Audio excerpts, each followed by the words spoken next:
Hello. Welcome to the first episode of Tales from the Front Lines of Wellness. My name is Dana. I'm your host. You may know me. You might not. Our mission at this podcast is to talk with individuals that are working to improve lives and create solutions for people that are suffering, and to collect those resources all together in one place in a community, so sort of community fed and sustained. We shine light on the stories of good work that's happening all around us and how people are supporting each other so we don't drown in darkness. So my name is Dana. I'm your host. I'm a mom. I'm a kid yoga teacher.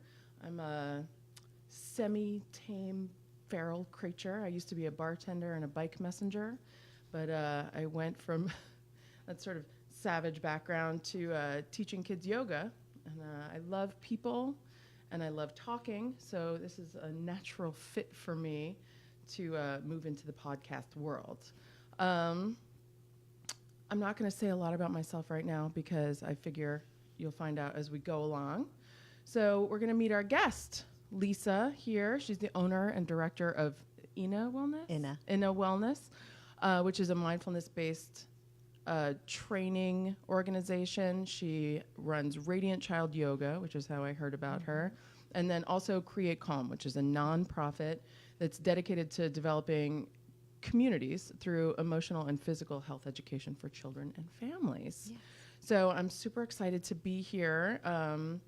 This is exactly the sort of thing I'm comfortable talking about, so I think it's a really natural fit for our first conversation. Welcome. Well, thank you. I am thrilled to be here too. Yeah. So you have, you run kid yoga in 30 facilities around the area, and so that's kids in juvenile detention centers, and we work in some transitional housing for foster care and kids who are coming out of the juvenile services. We're in public schools, private schools, early learning facilities, the full gamut. We're working with the kind of more typical traditional kid, if there is such a thing anymore. Right. And then we work with really unique special populations from infants all the way to young adults. I love doing that. That is also Me my too. thing. I teach in DC public schools. I teach in a private yoga studio in a private high school, and I also teach yoga in a disciplinary function in conjunction with restorative justice. So Very cool. we are together in our personal missions, and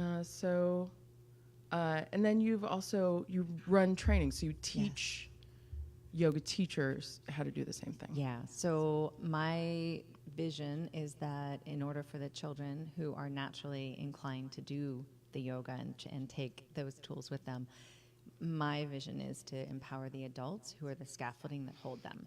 And so when I'm not working with the children, I am bringing trainings and workshops all around the country to adults, parents, teachers, educators, therapists, just about anybody who comes in contact with children. And the amazing side benefit of it is that the trainings that I lead end up allowing everybody to get in touch a little bit more with their own child within, and you just see this sparkle in them. And so it's been really, really awesome to be able to bring adults into that world of children's yoga too. Right. Because I think that adults generally in our culture have this expectation that yoga is a fitness, and that you're going to have Lululemon pants and you're going to be really slender and you're just going to slink around in your $100 pants. Yeah. And to introduce the idea that it's actually a structure that you can use in your everyday life. It's a way of life. Yeah. It's a way of being. And once we start to engage in that way of being, everything flows better. Right. Because our natural state is one of happiness and goodness. So whatever we're doing to come back to that space of happiness and goodness is all we need to do. And that can feel so big, though. That can feel like, that's over there, and how do I implement that over here? And I just want to share that I went through this process where I did a lot of yoga, even when I was a bike messenger, and I did my first teacher training, and I really was like such a savage. but it helped stabilize me through this long period of time where I was really suffering. And then I made the decision. I was like, I don't want to just do yoga. I want to create like a stable system in myself that is yoga kind of. So I was like, all right, what I hear there are these sutras, and I hear that there are these rules. They're called the yamas and the niyamas, you guys. And I was like, how can I implement that for myself? And I was like, okay, I drive the kids to and from school, so I'm going to practice ahimsa, which means kindness. So like not being mean, and just while I'm driving. So it was 15 minutes in each direction. And I've always been a very aggressive driver. And I mean, like, my kids would be in the back like, whoa, Mom. So I was like, I'm going to practice every single day. I'm going to get in the car, and I'm going to use, we were just, before the show, we were talking about the space between thought and action. And I'm just going to practice living there right then, like, in the car, instead of being like, I'm going to censored. I'm going to think, is this going to affect me? Does this really matter to me? And it was instrumental in shaping the way that I took it outside of the car. Yeah. And that's the whole thing. That's the beauty of yoga classes, is that you're put in this environment where you're very pointedly told to practice this idea and that idea, and then you take it off the mat. Yeah. So in my case, it was out of the car. Absolutely. Well, and the thing is, the yoga meets you where you are, no matter who you are. And the beauty in the yoga, Kripalu yoga is a form of hatha yoga, and they talk about the 3 stages of yoga. One is you come into the space of awareness, where you start to know a connection to yourself in a different way, and that's the first stage of yoga. And then in the second stage of yoga, you do the yoga, that mat yoga, that studio yoga. The third stage, the yoga does you. Yeah. Yeah. And that's what happened when you got out of the car. Yeah. The yoga started to do you.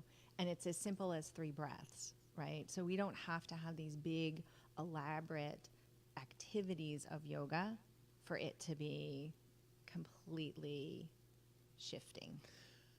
And it does. It just seeps over into all directions, and that's really handy. Yeah. So, and they're easy tools to communicate to people. One thing that I find really interesting, the other misconception I think about yoga in our culture, is asana is only one part of it. Right. And asana, you guys, it means the seat, and that's the physical activity.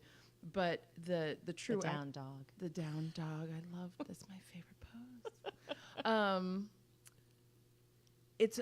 It's way more than that. It's meditation, which I think people think of as boring, but really it's just challenging. Pranayama, which is breath control, and pratyahara, which is kind of like that's the withdrawal from the senses. So it's a complex set of tools, system. Yeah. And so it's really, you're just talking about these other simple ideas that are involved, and people are all amazement about it. So, but they're very effective. Well, I love it when people say to me, oh, I'm not flexible, I couldn't do yoga, I do mindfulness. Right. Well, mindfulness is a component of yoga. Right. And it all leads to the same place. Right. And like I said, yoga meets you where you are. So if you're the person who needs to move, to feel the energy, to come back to your center before you can sit quietly, then that part of the yoga is really appealing to you. But if you're the person who is in a space where you're really okay going into that detachment from senses and sitting in that stillness, then that's where your yoga is. Right. So anywhere along the way, or the yamas and the niyamas. We kind of have a starting point of what are my moral and ethical principles, and what do I believe in, and how do I conduct myself? And that may be the yoga for you. Right, exactly. And one thing, it's in my notes. One thing that I also wanted to talk about was that you don't, my first teacher training, my teacher said that it doesn't matter what brings you. It could be wanting a yoga butt, and you still get the benefits. Yeah. And that's the thing that I think is really reflected in kid yoga. I had, last week I had a student they were like, well, he's on the spectrum. And I don't have a lot of training in that, but I have a lot of experience with kids. And so I had the person that was there in the restorative justice aspect. I was like, why don't you come and take class with us? And so the kid sat like all curled up, face to the back of the chair for the whole asana, like for the whole session of it. And while this guy really, who'd never done any yoga in his whole life, really bravely was like, the kid really apparently wanted him to do hard yoga. And so I put him in eagle pose, which is a very complex standing pose.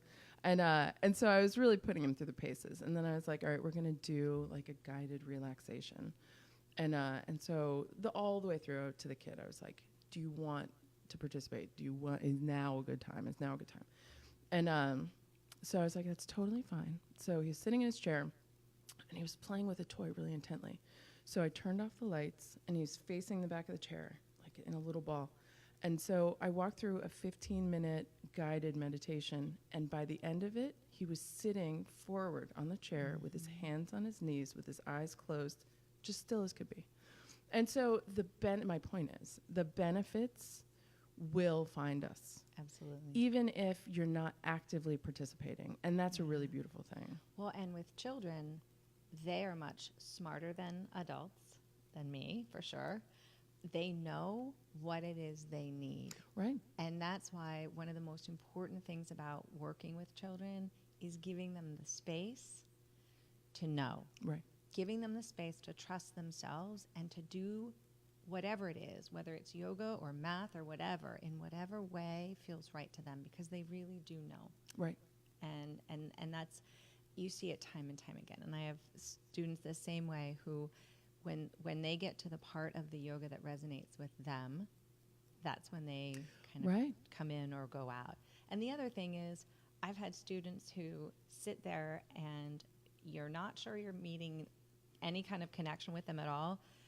And then the parent comes in and says, oh my gosh, they were saying this or they were doing that. And you think, I had no idea. Right. And that child took it in the way that worked for them. And then it was just, it was magic. It met them where they were. And that reward for me, it's been really a learning experience, because then I don't have any front-end expectation of their reaction. And so I was doing a teen meditation workshop, and these kids had never been in yoga, and now they're regular yogis, which I think is really, the reward. But so it was set up as a 1-hour meditation workshop for teens. And they rolled in, never done yoga. So I was like, all right, well, we'll go really quickly kind of over what yoga is. And then we're going to talk about meditation. And I was like, and then there's chanting. And that's this commonly done thing. So again, I did like a guided, we did a 3-minute seated, and then we did a 15-minute guided meditation. And at the end, I don't have a great voice, but I really felt like I wanted to sing a chant to them. And so I did, and they started laughing. And I was like, because it felt weird. Right. And but afterwards I was like, I'm not mad. You're a teenager, and that's an awkward thing, but it is a tool. Yeah. And that not needing validation in the moment is what I think is a power position as an instructor. Yeah. So as a parent and as a teacher and as a yoga instructor, I've long since given up on that notion that I am imparting some sort of wisdom on anyone. And instead, I see myself as this platform. And I'm a platform that my children stand on, that your children stand on, that everyone I work with stands on, and I'm a launching point. And I'm just there to help them get their feet and to feel confident in themselves, and then go on from there. Right. And when I can do that, there aren't any expectations attached. Right. Because I don't need to do anything but hold the space. Right. And it happens time and time again that when I just hold that space, they literally light up in that power that they have to control their own experience. Right. And it's beautiful. And it is in that quiet space internally there's a processing that's happening. It's not, you don't learn and expand your understanding by talking about something. Right. So it really is like, you just say, take it or leave it. This is what I have to offer you. This is my experience with it. The end. Yeah. So, Yeah. Well, and what we're doing too is we're giving a big shift to children from the majority of their experiences. For the most part, they have adults telling them what to do. Mm-hmm. For the most part, they are looking on the outside for confirmation that they're doing the right thing. Right. Everything is competitive now, right? I mean, I compete with my teammates, I compete with my classmates, I compete with my siblings, and there is no space where I can just be me. But when they're in that yoga experience, there is no one else. Right. There isn't even a competition between the mind, the heart, and the body. Right. Right? They even come together. So you finally have this union, this true meaning of yoga, right? It means union, connection. So there's this connection and this soft space that is simultaneously incredibly strong. Right. And it's only when we get to that connection that we can let go of the other stuff and we can start believing in that voice on the inside. Right. And I think that is truly when that voice, when we can't hear it, that's when we start to look outside ourselves for... Or believe it. Right. Yeah. Right. And I tell my kids all the time, I'm a lot less patient with my own children than with others. Of course, we all are. I'm like, the difference between right and wrong. I hear, Mom, that's so yoga. Right. Right. But I'm still at the point where my kids they're so young that they just assume that life is filled with yoga, which is pretty funny because I teach so many classes, I drag them to so many classes, and they're just like, so they just take it for granted that that's a thing.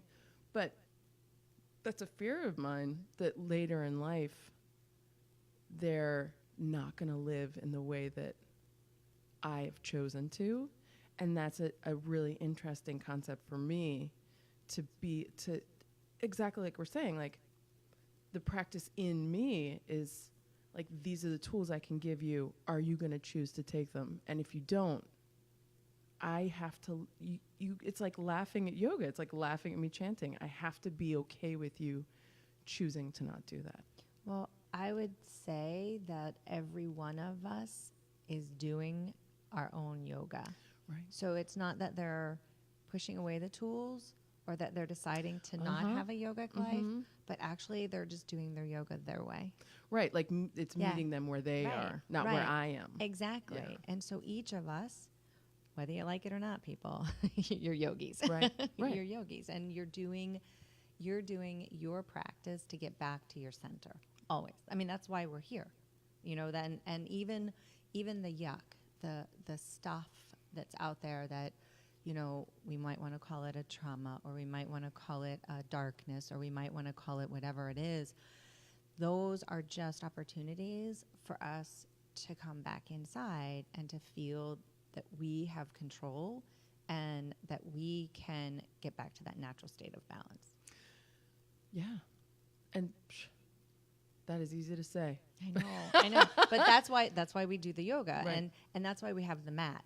The mat is that physical space where we can explore, emotions are energy and we are energy. So if we can get on the yoga mat and we can start to kind of ball up this thing called energy and feel it in our bodies and feel it in our minds and feel emotions or not without labeling any of it, if we can start to play with it, then it becomes a little easier. Right. And it becomes just so natural.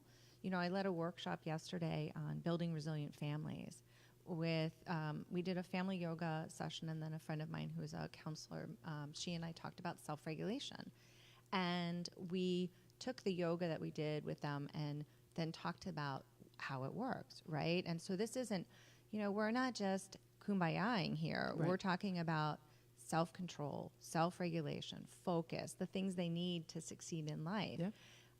And we talked about how the yoga mat and the yoga stories and games, they just give you the opportunity to practice moving the energy, Right. to practice keeping yourself in an okay space, and to practice not being okay. Right. Right? I mean, one of the big things in our children's yoga classes is to create huge energy and let the kids get to that edge. Right. And boy, you talk about needing to have faith in the process. Right. Because as a teacher, you're going, uh-oh, I Right. don't know if I can get them back. But then they come back, and all of a sudden they dive down into that really snuggly space of feeling that they can do it. Right. And if they're practicing that and we as adults are practicing that, then we get to the point where when we hit those bumps in the road, we're okay. I have this teacher at my home studio, past tense in Mount Pleasant.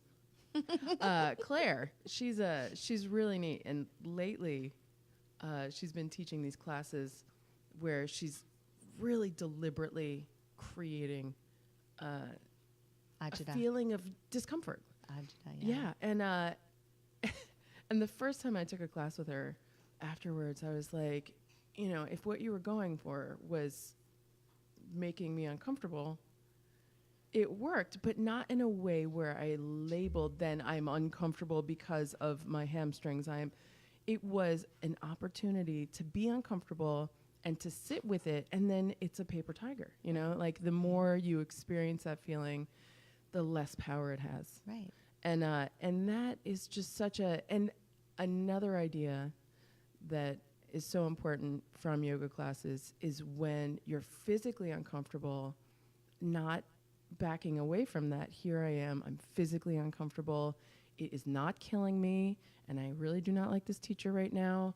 But then you are stronger in your spirit for knowing that you can be calm, you can be controlled when you are really feeling miserably uncomfortable.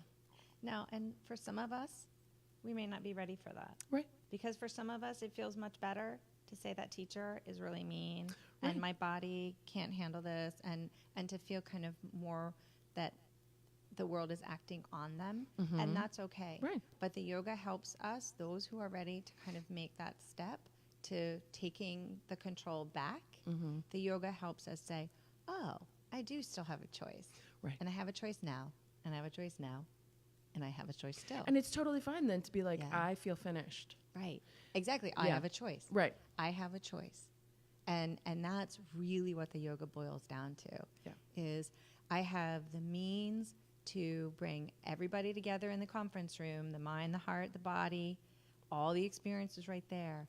And I always have the choice of what I do. Right. And even if I go into the darkness, I'm going there because it's going to teach me something. I think that's such an important other thing to talk about. I don't think anyone's going to be surprised to hear that I'm a flaming liberal. And I was really upset about the past presidential election.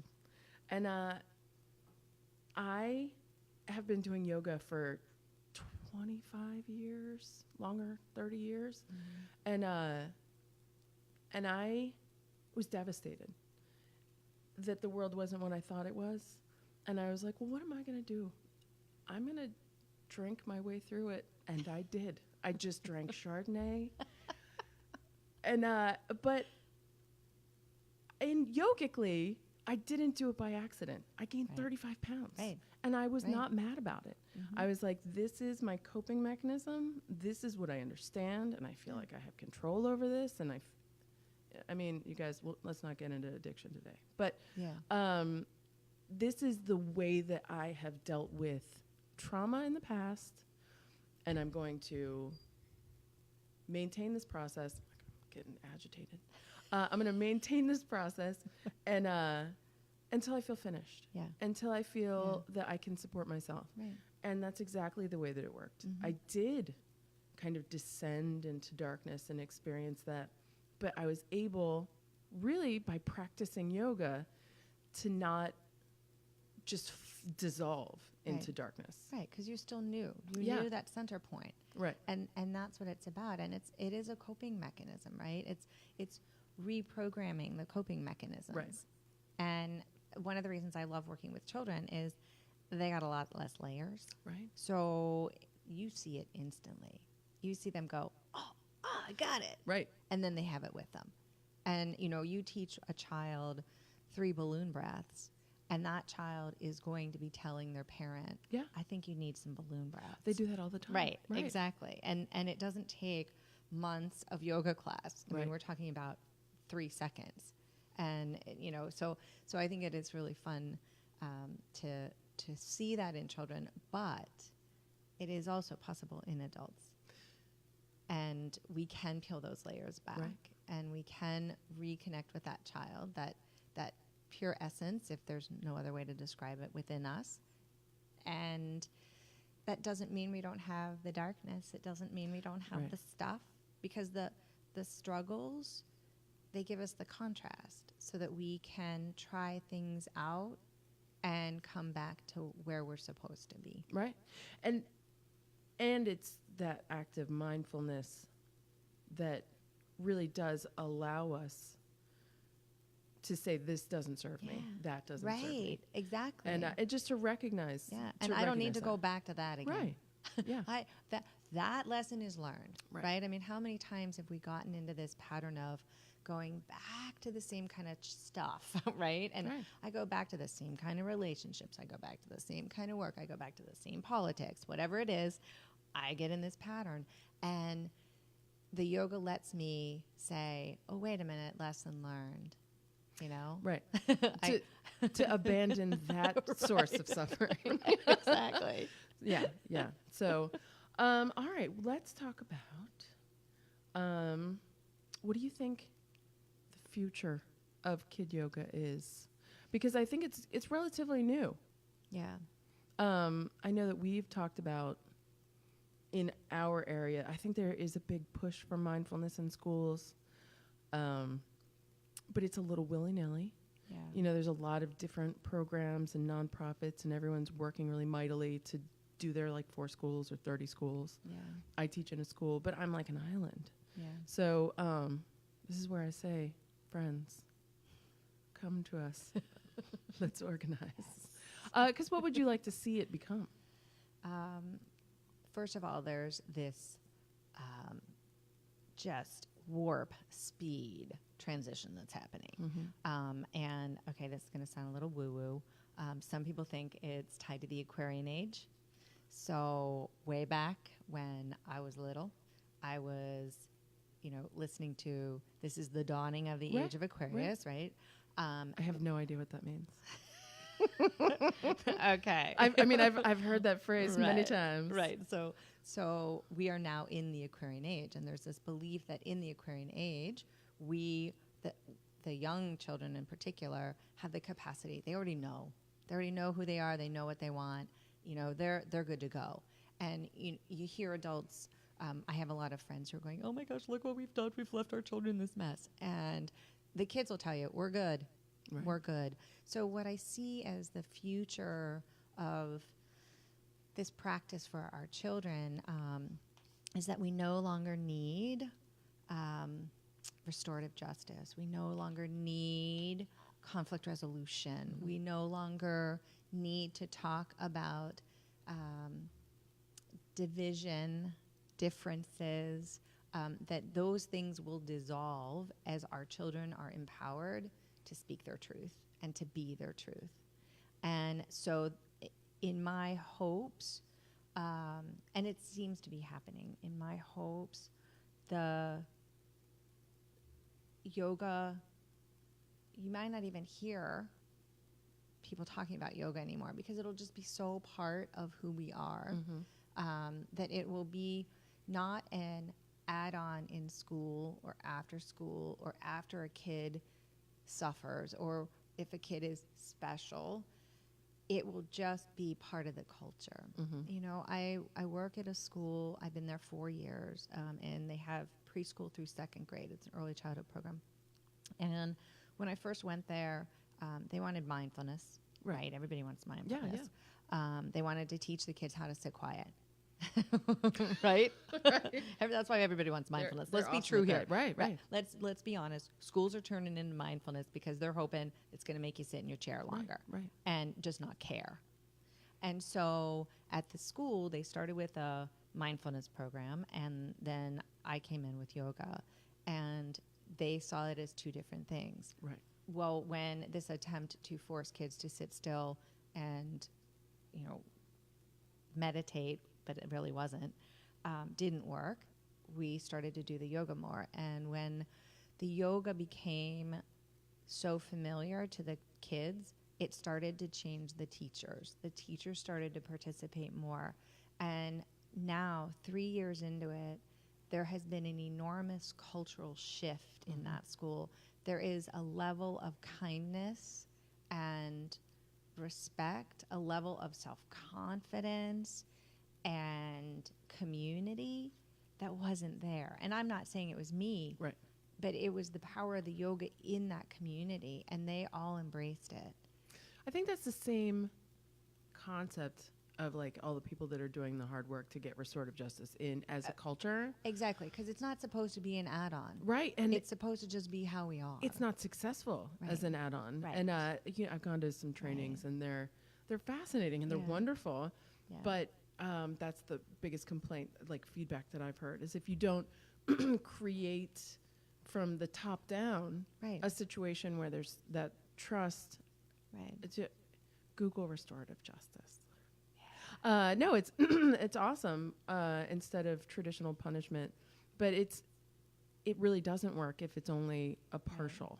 Right. So Right. And having been there in this one school and seen and felt that shift, and to now, you know, I teach there regularly as part of the curriculum, but, you know, we also have family activities and teacher ed and trainings and that sort of thing. But it really has changed the way they teach, the way the kids learn, and the way they live. mm-hmm. And that's my hope. That's what I want for the future. Nice. Thanks. I mean, it's true. I think our kids they're a lot more no BS, and I really hope they save us. Come on, you guys, help! I don't need Right? to hope. I know. Oh, well, I do. I believe in them. I do too. I really Yeah. do. Yeah. I have more questions. I'm here. What steps can parents take to implement this in their own private lives? Okay, here it is. I'm ready. Close your eyes. They're closed. Take a big breath in through your nose. Sigh out through your mouth and go. Do that again. Big breath in. One more time. Mm-hmm.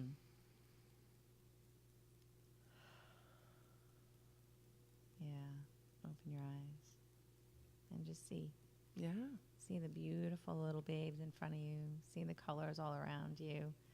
And just know that you can shift it. You can shift it in you so that you're there in the way they need. And remember, we're a platform, right? Right. And they're just going to launch. So lose the expectation around what being a parent looks like and feel your way through it. You know, we've in my house, my husband is the best at this. He's always like, "All right, you guys, let's meditate before bed," and we do. We meditate for 3 minutes before Cool. bed every night, and it started out being it was a little hectic. You know, the cats get real aggressive, and like the kids, they'd have these like weird contests, like who could keep their eyes closed the longest. And I'm like, but how do you know? How do you know whose eyes are closed? But it went from being that and sort of like wiggly and droopy to everyone having their own space, and we hold hands, and I think a lot of families do pray together. Yeah. And it's the same concept where energetically you're aligning. Yeah. It's not for a long time. Yeah. And now my kids sit up really straight, and they'll take turns leading. My daughter, who's 6, she'll be like, take a deep breath in, That's cool. deep breath out. And I feel like that's a really simple, Yeah. cohesive way to practice.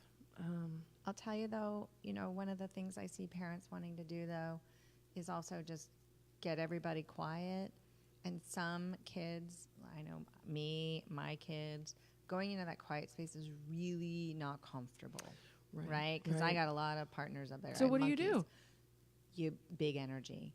You engage in big energy. You do some sun salutations, or when my kids were younger, we would come home from school, and they had held themselves together at school. We get home, and it was just ugly, and we were all like that. So we created a new practice where, as we got home, the doors of the car flung open, and anybody who wanted to could run the perimeter of the house, the outside around the yard, and you ran until you felt that you were back into a space of kind of letting go of that, whatever you held on to. So whether it's, washing machines where you're twisting your body, or side stretches where you're just dumping stuff out, finding a way to move the energy in your body sometimes is needed before you can go to that level space. I mean, we could talk about schools all day long and how it's gone. Just the expectation of stillness in children is cruel. Oh, it is. And quiet. Yeah. And that's neurologically unsound practice. Right. One of my favorite, I'm going to put a plug in here for one of my favorite books ever. It's called Spark by John Ratty. And it shows the scientific proof that our brains are wired to thrive in movement. And so our kids aren't moving, but we're expecting them to be so smart and so academic. So you're right. We've got to get that movement back in there. Not like a soccer team. Sorry. No. My son had some speech development delay. So we went into occupational therapy. So I learned a lot about it, about how neurological development, it goes gross to fine motor. And so it's really interesting. They've found that in studies, the kids that aren't getting to spend time outside on uneven terrain are having a hard time holding their pencils because their brain because we're physical creatures. We're animals. Right. And our bones are developing during youth. The shape, the structure, the strength of the bones. So even on that very base level of who we are, we've got to be moving. We've got to be moving. And it's so tied to emotion. And especially older people that fall out of the habit of movement and of being in embodiment, being in their bodies. And then just seeing depression and then wanting to medicate. And I think culturally that is so frustrating to me. Like, just take a walk. Please walk with me. Walk with me. I'll go. Because that's again what we were talking about earlier. That's the looking outside for the solution instead of looking inside. And where I might say, where do I see the future going? I see us not practicing just mindfulness, but practicing yoga because it has the movement in it. It has the check-in with yourself. It has all the pieces. And you're right, you need it all. And you need to be able to come back to trusting yourself. And it's so interesting, you brought up earlier how people are like, I'm not flexible, I can't do it. And you guys. It's up here. Well, if you're flexible up here. If you have one leg, you can do chair yoga. If you have scoliosis, if you have like major physical issues, you can still do it. I read a research paper, and I wish I could remember the quote right now, that said they studied people who were guided in visualization of themselves doing yoga. They were bedridden, and they actually reduced blood pressure. They were able to engage healing. There were these phenomenal results of just them imagining themselves doing yoga. I have a friend the other night, and she just said, I don't have a lot of time for fitness. I imagine myself doing it. I imagine myself doing burpees. And I didn't get a chance because we were at a party to say, but that is wiring your brain so that you are more likely to do it. To seek it out. And that's really manifestation, which is that's it's a real. whole other topic. It is real. It's real where you draw to yourself energy. It draws like energy. And that's really such a powerful idea. That's beautiful. Hold on, where are we? All right, I'm gonna start to wind down. I'm gonna ask you, what part of this brings you the greatest joy? What's the greatest joy you get out of this? Wow. It's why I do it. Right. I feel like as an adult,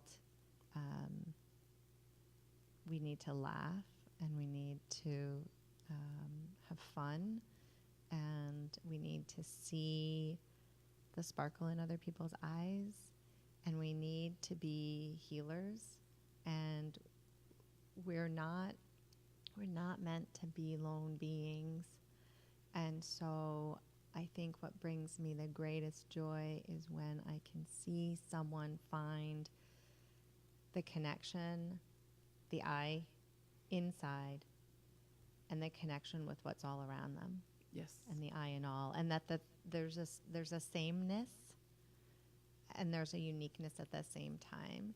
But when someone is completely comfortable, even if a nanosecond, when they're completely comfortable with who they are and how they fit, right, then it's pretty darn amazing. It is amazing. I was just walking the other day. We were talking about that. I went on this big long walk to settle some thoughts, and I was listening to this song I've heard a million times. I'm going to see Massive Attack. Very excited, and I was listening to Massive Attack, and they have the song Protection. Everybody's heard the song a million times, but in it, it's talking about how, like, this isn't typical. These roles that we have, I'm going to protect you. I'm going to take the force of the blow. And what I love about what you just said with not being alone, here we are, we're connected, is once you can connect to that idea, you start to hear those voices everywhere you go, in music, in books, in podcasts, and your friends. You stop being isolated and you start being connected with this creatures that are animated by the same energy. Yeah. And that is how I end every yoga class. That's probably how I'm going to end our session today. Is I say to all the kids, I say, "Do you remember what namaste means?" And they're always like, "Goodbye." And I'm like, "Okay, all right." No, it means the energy that makes you alive is the same energy that makes me alive. I see you. And that's a powerful idea, and that is the power of yoga. We are all one, and I see you. So, with that, namaste. Thank you so much. Namaste. Thank you, Molly. Such a good time. You want to talk about your? Oh yeah. Oh yeah. All right, hold on. Let me look. Let me look at the camera. Is it? Yeah. Oh, I'm just going. Yeah, hi guys. Hey, I have a fundraiser on Facebook right now. Tales from the Front Lines of Wellness is not just a yoga blog podcast. It is. We're talking to all sorts of people that provide solutions for people that are suffering. So, domestic violence interventions, people that need help. I'm meeting with people and talking with people that are creating solutions and that are successful. So if you would like to hear more of this, please feel free to donate on Tales from the Front Lines of Wellness Facebook. And you can donate any amount, but like $5,000 would be great. Please look up more of Lisa's programs and trainings. I'm going to take her trauma-informed training for yoga.